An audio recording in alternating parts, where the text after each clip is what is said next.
Hi, everybody. I'm Doug. This is Tug. Tug, I'm back. Oh my God, what is this? It's new, He it's old, exists. it's back. It's I'm it's back. for real. You can't get away from me. Tug is inevitable. Look, I'm not bragging here, but this is my 4-week neck beard going on. Gorgeous. Yeah. Want to know something really cool? I just found out while we were waiting to go live. Actually, I can completely disappear from the stream by tilting my head down. That would be you. And now it's the two-lane blue wave. That is definitely not Tulane behind us. No, they're the green wave. That's okay. All right. I don't know of any blue wave in college football. I have to admit. I know of a crimson tide and I a feel like green wave. I feel like Boise State fans doing the wave would be a blue wave. Now, that's a blue waffle. Oh God. And moving on. All right. We're So just not we are going to kicking reference off. anything else about that. We're just going to move on. We are kicking off our conference preview series. Now, if you remember how we did it last year, we went really in depth and it was really time consuming and really complicated. And gotta be frank with you guys, our schedules don't allow for that this year. Sorry. But we still love college football. And so we're going to Yes. talk about it anyway because we have to. It's in our DNA. So here's what we're going to do instead. We're going to make tier lists for every conference. So like we did for the FCS, but now we're doing it for everybody. And here's, I think, the really cool part about the way we're doing this is at the end of our conference preview series, we will compile all of the tier lists for all of the conferences and have one mega tier list per FBS and FCS. So it's kind of we're keeping the tiers the same across conferences as well, and kind of rating them in relation to each other across everybody, which is, I think, is going to be fun. It'll make more sense, but when they see the tier list, but let's just go ahead and say that for the first few weeks, the first 2 tiers are not going to be used. We'll just let the cat out of the bag now. I mean, one of them has to be in one of the top 2 tiers, actually, by the rules of the sport now. So think about it. I mean, we'll make it work, but you know what I'm saying because you've seen it, and is what it is. That is a great segue. It truly is what it is. It truly is. It doobie do, as Scooby always said. Yeah. Think Scooby-Doo, but replace the ooh with E. Scooby Dooby Doo. Skibby-D. All right. Let's go off the rails. Started here. That's how you know we're back. We're going off the rails right away. So obviously, as you can tell by the screen, if you're watching us, we are starting with the MAC. That's because the MAC is glorious. And this podcast is on a Wednesday, and MACtion is usually Wednesdays. And we wanted to honor them by starting with them. I'm just upset I have to wait one more year for the UMass matchup that is coming very shortly to a television set near you. Yeah. That will be great. The marketing teams on that are going to have a field day. I don't even know what they're going to do with that, actually. They're probably going to do like what they did. So, like the Phillies and Pirates would be the poop PPs. game. Well, because you have P and then 0-0 to start the game, and then the other P is the other logo. So it was always the poop game. But then last time they played, the Phillies just had their Bell logo instead of the P. That's something is they're going to use the UMass alternate logo, but nobody else will. Sickos committee will be on top of it. Who even knows what the UMass alternate logo is? You don't count. You live right next to them. You live inside their campus. It's a musketeer, word Minuteman underneath. I know what it is too, but I don't count either because I'm Count, a freak. but you count. I don't count. Neither of us count. Which makes my point still valid because we're the only two here, and I've excluded us from the rule. All right. All right. Here we go. All right, so this is what I'm talking about. For the MAC here, we can just straight up ignore the top 2 tiers. I don't think we have a playoff contender or a playoff team in the MAC this year. Yeah. Yeah, there's no national championship contender out of the MAC. I will give you that one. There will be a group of 5 team that makes the playoff this year. It will not And be from the MAC. Will probably not be from the MAC. We don't know that for sure. Yeah, right. we kind of do. Can I start us off a little wild here? Okay. Gut feeling. I'm going to start in alphabetical order. That's my plan. If you want to change it, absolutely go ahead. But I'm going to start here with Akron. And I know recent history tells me they belong in the shit category, but I'm going to upgrade them to bad. That is interesting. Look, man, they're going into their 3rd year with their head coach. I know they have shown no consistency whatsoever. But when you look at the rest of the MAC, this is their year to go out and win a couple more games. You're talking as opposed to 2 wins over the last or 4 wins over the last 2 seasons. You're talking maybe 3 or 4 wins alone this year. For me, that's enough to upgrade them to that bad category. I think for that to happen, you're banking on one of these quarterbacks working out. They brought in 2 quarterbacks, Ben Finley, who has played at the FBS level before. Not like well, but he has. And then Taj Bullock is your other option. Now the defense, I think, is going to be pretty fine. At least in the front 7, right? CJ Denali is back, and Tavius Fish is back. They need more than that, and I don't trust this offense at all. I think it's probably more fair to say their ceiling is 3 wins. No, you're probably right. Like, if I were to give them a ceiling, the ceiling would be 5 wins. I think their floor is 0. So I'm kind of shooting that gap in the middle and saying 3 wins is a bad team for me. For me, that shit category starts at 2 wins expected on the season. That personal, like me cutting the tiers out there. Like I said, I'm okay with either. I think they're going to take a step forward, and because I think it's a step forward, I want that reflected. Well, I say that's fine if you give me Kent State in the shit tier. I'll make that trade. Okay. I'll make that trade. So Akron moves up to bad. Promotion for Akron. Very nice. Kent State automatically in the shit tier. They did go 1-11 last year. It's Kenny Burns' 2nd season now. Hoping for something that looks better than it did before. They do have Krishan McCray back, who is the best receiver in the MAC. But he's got nobody to throw to him. Yeah. I know this is a Colin Cowherdism, which I don't know how often we want to rely on that guy. But he actually made a great point when he said receivers are essentially the icing on the cake. You need to build a cake first. And nothing but icing actually tastes really bad. So I think Kent State this year tastes really bad. Maybe like shit. I'm with you. I don't know how much we want to rely on Cowherd, but that is one that we can keep. Look, yeah, I'm still judging Kenny Burns. He's going into his 2nd season.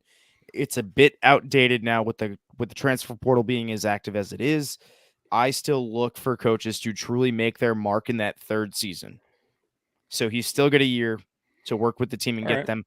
It's still a relatively new playbook for them. So I'm going to go ahead and say, yeah, we'll leave them in the shit this year. And then I'm going to look for them to make that leap to bad next year. Ball State time. Man, this feels like a bad team. I'm stuck because again, I've got them. Their ceiling is probably about 6. Their floor is probably about 2, I giving don't them. see a path to 6. I So really I'm don't. their floor is about 2 because I will give them wins over Akron and Kent State. I don't know. They might split that. I think Ball State's a definitive bad tier. I'm good with that. Like I was teetering between mid and bad. I was honestly teetering. You got to Um, remember the way we're setting this up. This is going to be merged with all the other oh, FBS that's true. Yeah, conferences. yeah, yeah. So in relation to some of the other MAC schools, maybe Ball State is mid, but in relation to the country, They're not good. no bueno. That takes us to the Bowling Green Falcons, who I am ready to elevate to mid. Look, we're gonna have a bowl team out of the MAC. Why can't it be Bowling Green? I'm with you on that. Well, They've got a path to mid. usually a couple of bowl teams, like maybe 3 or 4. No. But out of the teams we've ranked, I need to pick one to go to a bowl so far, and I'm going to go Bowling Green on that. That is a safe bet that Bowling Green, out of these, has the best chance of making a bowl. Yeah. And these being only the ones we've ranked so far. And I would still pick Bowling Green over Buffalo, to tell you that for sure. Yeah, Buffalo, man, they're hit or miss every year. I've still got them probably in that bad category. It seems like they're perpetually there, but I think that's a fair place for them, especially going into this season. They just lost their head coach to be the co-defensive coordinator at Alabama, and they brought in Pete Lembo, who hasn't been a head coach in a long time, but has been somewhat successful in the MAC in the past. Maybe he can rekindle something with Buffalo this go around. I don't expect it to be this year when they have no talent anywhere. All right. I guess Sean Dolak is back, actually. He was hurt last year. Sean Dolak's going to be back this season. So there's a linebacker that I like. We can rely on that. Shocking. World's most shocking update. Doug has a mid linebacker he likes. Yeah. All right. Honest question here. Mm-hmm. For the conference champion contender tier. Yeah. How am I comparing that to the rest of the country? Is that kind of its own It's kind of its own thing. Okay. But it definitely doesn't include Central Michigan, if that's where you're headed with this. No, but they're probably still more mid. They're again one of the, I would honestly say they're probably the tier break at that mid category. Anything worse than them goes into bad, and they're kind of sitting right on that cusp between the two. See, they have been, except last year they were not. They were worse than that. And I feel like they don't really bring anybody back. Like Jim McElwain's back. Sure. Are we really that excited about Burt Emanuel Jr.? The other piece is, I mean, I get what you're saying. We're ranking this across the rest of the country. And yeah, Central Michigan might be fighting for a bowl spot, putting them. That's kind of my mid is, are they fighting for a bowl? I mean, I guess I can just put everybody down here in the bad category, other than we really could. Miami, Ohio, and Ohio, who are going in the conference champion contender. But what if we actually start ranking within this? Let's throw Akron at the end of bad and put Central Michigan at the top of bad. Yeah, I'd be okay with that. Actually makes it look a lot better to me. Okay. Now, Eastern Michigan is probably the most interesting one of the bunch here because any given year, they could be anywhere on this tier list under Chris Creighton's direction, at least. Not before he got there, that's for sure. They were in shit tier for the longest time. I would all of a sudden, love to put Eastern Michigan at the conference champion contender in the MAC because it's the MAC and you never know what's going to happen. The issue is they had a couple bad losses to both of their rivals last year. Didn't they lose both to the directional Michigan schools? I think that they did. So that's what's holding me back from putting them in the conference champion contender. Because they I don't lost 2 really want games to they put should have them won. any. I don't know that I want to put them I don't want to too put much them higher higher than than Central Michigan. no. Let's put them at the back end of mid. I Yeah, so regardless of who we rank, well, like they you said, they we're have ranking within. they've earned a little bit of faith somehow over the past decade of being consistently mid. They've earned a little bit of faith they can return to mid. Correct. Correct. All right, Miami, Now, Ohio. That's gonna be a conference championship contender. Just yeah. we'll throw it in there. Well, let's throw the other conference champion contender up there. That's everybody agrees. Yep. Toledo's definitely in there. Uh, Honestly, let's jump to Western Michigan right now because I think NIU and Ohio are the interesting where do we put them I, teams. I agree. And here's my issue at Western Michigan is the way I see this breaking out is you have Eastern, Western, and Central. Like Mm-hmm. in the MAC, you have the directional Michigans all stacked against each other. Yeah. Is Western the top of the bad, or are they the end of the mid? They did win the directional Michigan trophy last year. Yeah, they also went 4-8 last year. Yeah, but 2 of your wins against rivals, it's gonna be worth something.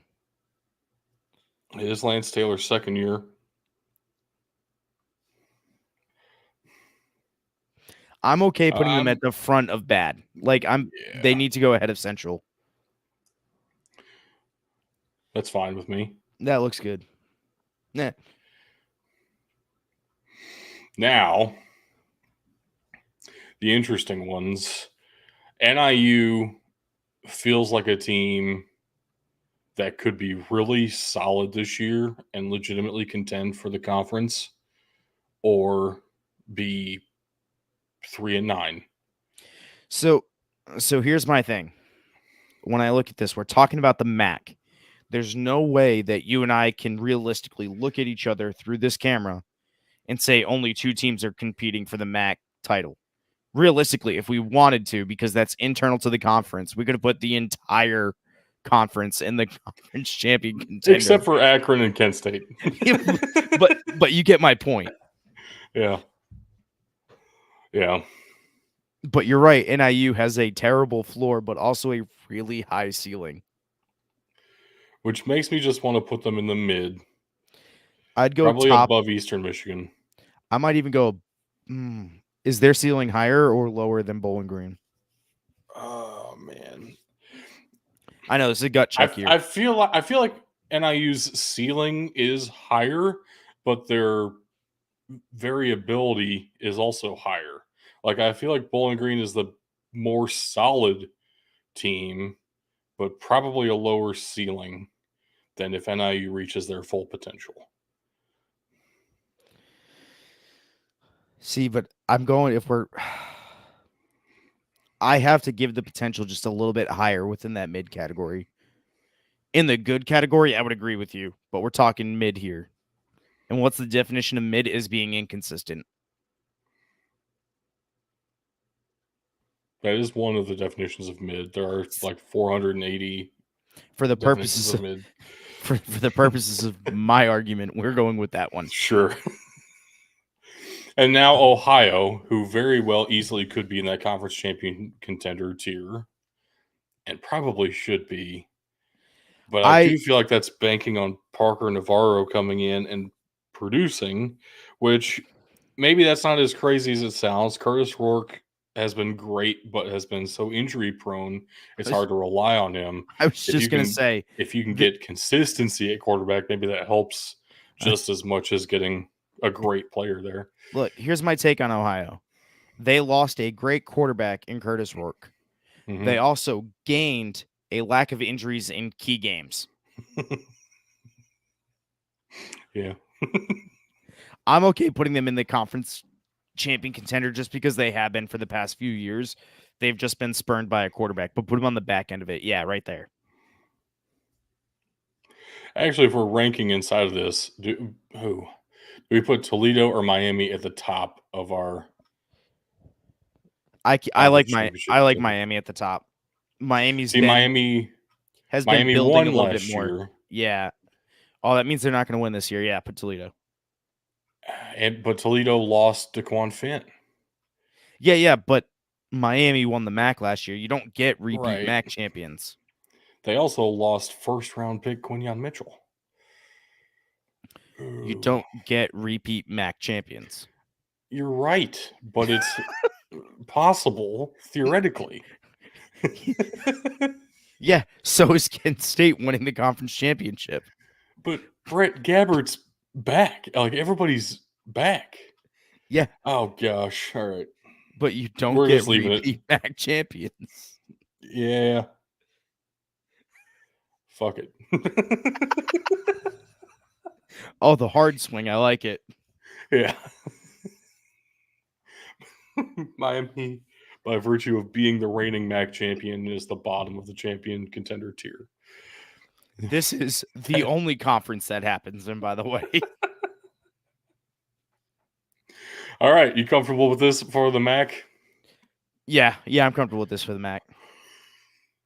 All right. Let's jump to Conference USA, which looks a little bit different this year, adding another school from the FCS level in Kennesaw State. This is their first season of or second season, technically, of the transition period. Last year, they were still in the FCS. They were an FCS independent. This year, they're in Conference USA and playing a full FBS slate. Also, we've thrown UConn and UMass into Conference USA here just because they're independents and had to go somewhere, and they'll get ranked eventually anyway. Conference USA has the fewest number of teams, so we threw in UConn and UMass in here. You know, let's do this one backwards and rank the independents first. Okay, I'm cool with that. All right, UMass goes to shit. UConn goes to bad. All right, done. Now let's rank Conference USA. Now, I was about to jump into the very middle here. Just shake things up. Everybody seems to be expecting Liberty to be one of the legitimate playoff contenders out of the group of five. Didn't they just lose their head coach, Jamie Chadwell?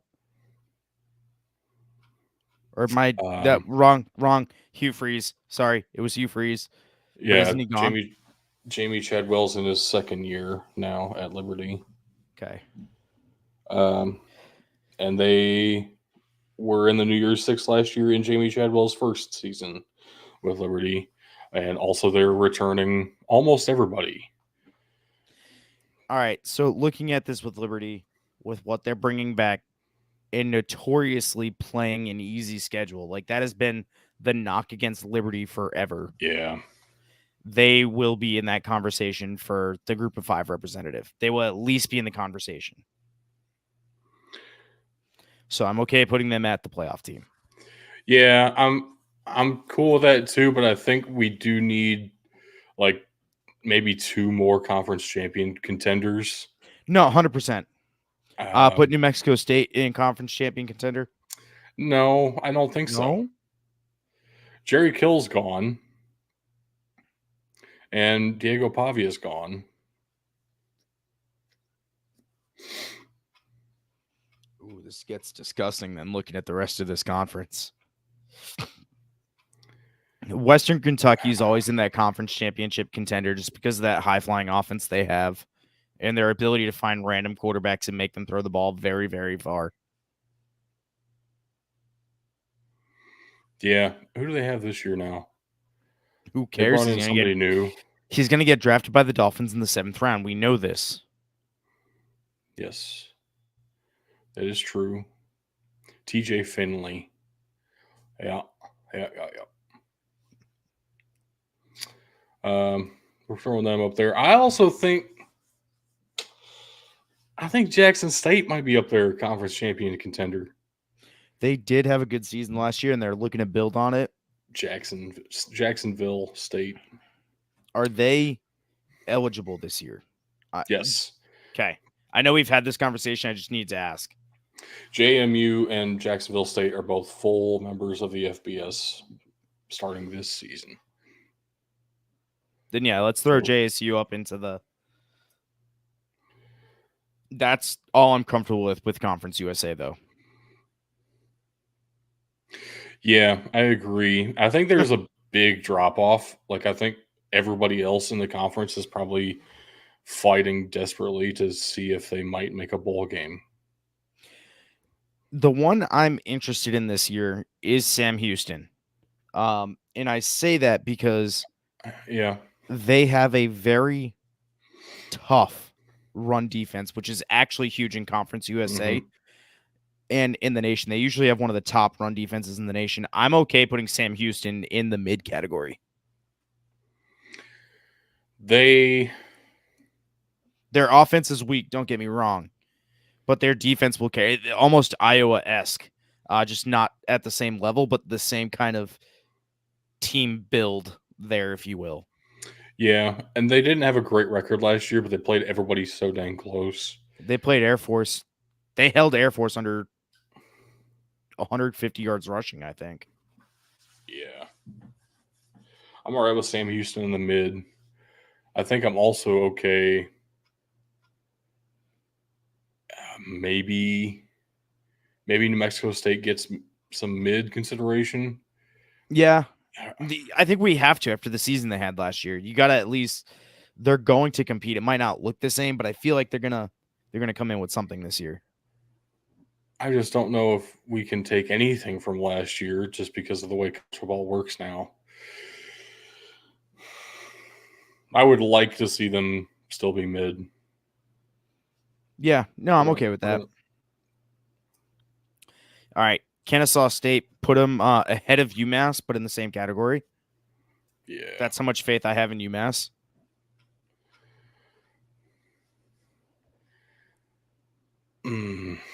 FIU goes behind UConn, but I don't think they're in the shit category.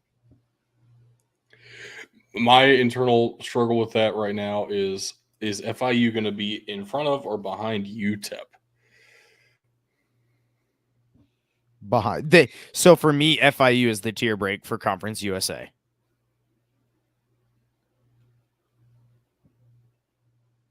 Man, I want UTEP to be good at some point, and they just refuse to be. Middle Tennessee. For these last two, I go Middle Tennessee, LA Tech, UConn, UTEP, FIU. I actually completely agree with that. We're going to rock with it. God. Before anybody says anything, no, we did not talk before the show about this. This is my first time seeing these tier lists, so glad you agree with me, Doug. Easy conversations today. It is. It's very nice. Very nice. All right, so 2 FBS conferences out the way. Starting us off strong. Let's do 2 FCS conferences here today as well. Starting us off with the smallest conferences in the FCS. I'm talking about the NEC up first, which is actually 8 schools. And then you're thinking, why are there 10 logos here? Well, because there are 2 FCS independent programs this year, and we went ahead and threw them in with the NEC. It also helps that both Merrimack and Sacred Heart used to be in the NEC just last season. So they left the NEC to join the Mid-Atlantic, whatever it is, the MAAC. And the NEC replaced them with bringing back Robert Morris and bringing up Mercyhurst from Division II. This is Mercyhurst's first season. They will be ineligible for the playoff. Yeah, they're going to be bad anyway. At least bad, if not shit. Yeah. I couldn't even find an actual PNG of their logo, and I didn't have time to remove the background. Mercyhurst is going to be shit. It is what it is. All right. Sacred. Go ahead. I was I was gonna say Sacred Heart lost a lot last year to include like their entire coaching staff and their quarterback. Yes. I'm okay. Last year I had them in the good. I'm okay dropping them to bad this year. Resetting the clock and rebuilding. I think that's probably fair. I think Merrimack goes in the mid because I do think they Fair. have a couple of pieces that are interesting, but I don't know if they are capable of putting it all together. It's kind of like they're the team that I have a lot of faith in for no good reason every year. Merrimack, the past couple of seasons anyway. That's fair. But then the other actual NEC teams this season, man, it feels like Duquesne's conference to run. I'm okay with that. The only one I would say that can really contend with them, based on what I saw last year in the building of it, is I actually like the Land Sharks this year too. I would have agreed with you, except that they lost their best defensive player to the transfer portal. He went up to the FBS. I'm talking about Eric O'Neill. Yeah, but somebody has to compete with Duquesne, and if you have the coaching staff and the pieces there, I wouldn't put Long Island in the playoff team, but I think they're going to be a decent to good team this year. So we're talking maybe a tier break between mid and good.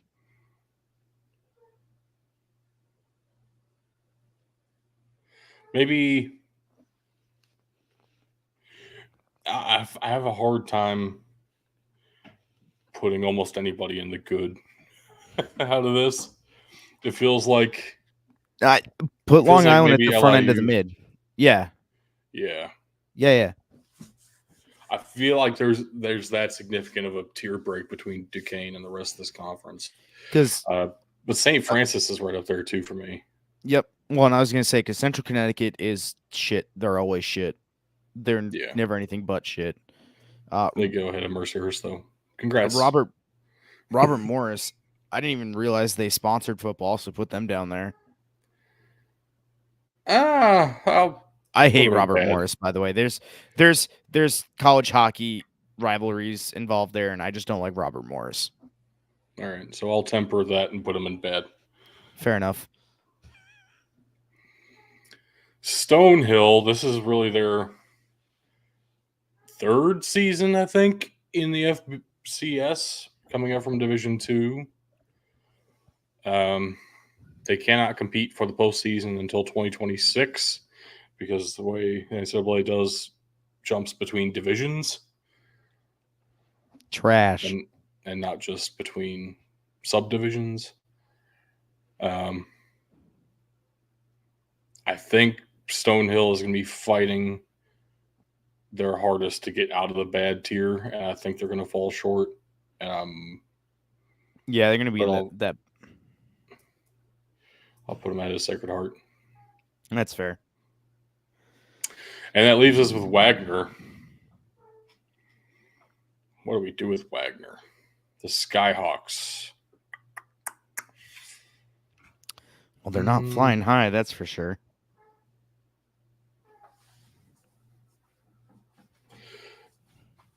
Yeah. I'm gonna. I was gonna say let's do symmetry here, and we can put them at the front end of the shit, and we got 3, 3, and 3.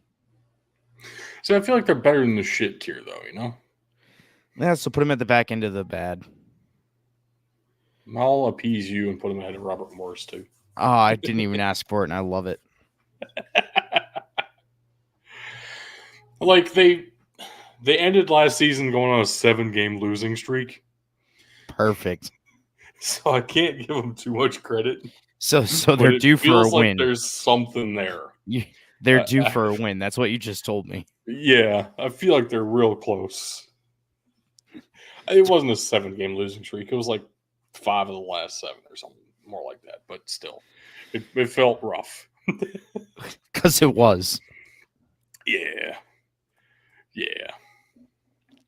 Now let's do one more conference today while we're at it. And again, sticking with our theme of the smallest conferences in the FCS to get us started, I hate this we're next one. jumping to the Ivy League. It looks like the Big Ten with all the block letter logos. It looks like a conference that has existed before they knew how to do graphic design, which is absolutely true. And the problem is they never learned graphic design, even though they're supposed to be the greatest institutions that America has to offer. All right. So therefore, we go boom, boom, boom, boom. No. All right, here's my struggle with the Ivy League. I hate them as a conference. I like some of these teams individually. I like what they bring to the table. I hate the Ivy League as a conference because they don't believe in playoff football. Well, it's just because they think they're better than everybody else. They're not. I don't know. It's annoying. Here's the real truth about how I see the Ivy League this year. Yale's going for the three-peat. Yep, I don't Yale know and if it's Harvard. possible. Yale, Harvard, and Princeton are a tier above everybody else at a minimum. See, you say that about Princeton, but I feel like this year it's probably going to be Dartmouth instead of Princeton. Dartmouth has those one-off years where they're like... Yeah, whereas Princeton's on for 3, off for 1. Yale and Harvard are on all the time. Dartmouth gets that extra 1. I'm okay with that. I feel like we got to put... I feel like we got to put them in good because we have some in there that qualify as bad. And there is a tier break between Yale and the rest of the conference. I say... Cornell's going to be bad. Columbia's going to be bad. Yeah, actually, yeah. No. Hold on. Work with me here. Brown is so bad they get a tier to themselves. Which is bad. Shit, Brown. Like, it's perfect. No, I want Brown to be the only one in that category. Yeah, Cornell and Columbia can come up with some random games they do not deserve to win. I mean, that's has been true in the past, but also didn't Columbia beat so bad? Yeah, but didn't Cornell beat Harvard last year? I'll move Cornell up for you. I'm okay with that. Didn't Columbia play Yale close? I don't think so. Let me double check. 2023 Columbia schedule. Yale, they lost 35-7. That's close, right? They beat Cornell last year.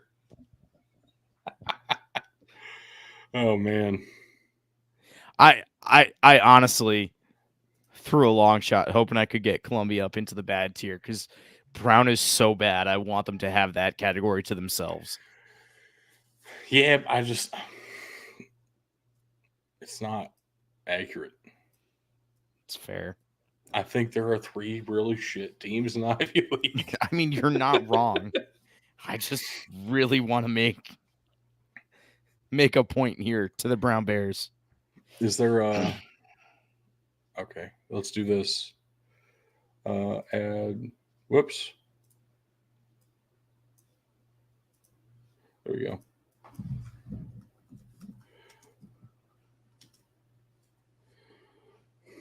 Yes, I support this.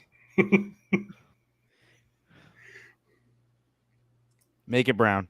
Find the closest thing to brown. It's not really a brown. Dang. It can be this orange thing, I guess. Yeah, but we use that orange for a playoff team. That's there fair. You go. It's garish and extra ugly. Yeah, yep, I'm with it. All right. That's how bad you are, Brown. What can Brown do for you? Not win a football game. They can create a whole new tier in our tier list. You know, actually, they did better than both Cornell and Columbia last year. Good for them. I don't believe it. The stats lied. So what that means is while you're not looking, I'm going to move Brown up back into shit. Yeah, it's fair enough. So a rather quick kickoff to our conference preview series on the channel. We knocked out 4 conferences in like 40 minutes. But I can promise you conversations will be much longer as we get into the bigger conferences. That's just the way it goes, the way it is. I know the not only do I mean bigger conferences in terms of like actual national championship contenders, but also bigger in terms of the Big Ten and SEC are literally larger conferences than they were this time last year. Facts. So we knocked out some pretty small conferences here, and at the same time, we knocked out conferences where we were lumping everybody into the shit tiers. So, we knocked out the easy conferences. Yes. So stay tuned for the upcoming weeks, and I'm hoping that Bug will be able to join us on one of these pretty soon, which will make it longer as well, because just naturally having 3 people talking instead of 2 will make it longer. If you guys have been keeping up with media days for some reason, you would know that almost every conference is done with their media days now. So we're very rapidly approaching this college football season. Like we're about to have August training camp gear up for week 0 is actually not that far away. 4 weeks. Very exciting times. Maybe 5. We'll go 4. It feels better. It sounds better. I think it is 4, isn't it?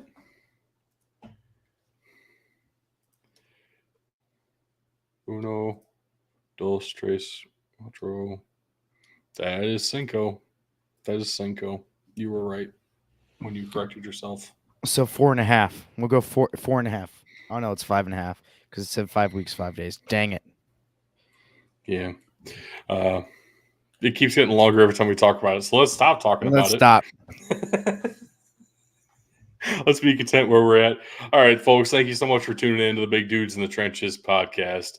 We have a bunch of links down in the description of wherever you're watching this. If you kindly check us out somewhere, we'd really appreciate it, especially on the places where you can find the podcast: Twitch, YouTube, and audio platforms. And Facebook. And we're on Facebook and we're on X. I'm sure we'll be posting a lot more on both those places as the seasons progress. So stay tuned, folks. BDT's coming back with a vengeance. It's the season. Doug, do I do it one more time? I got nothing else to add to you.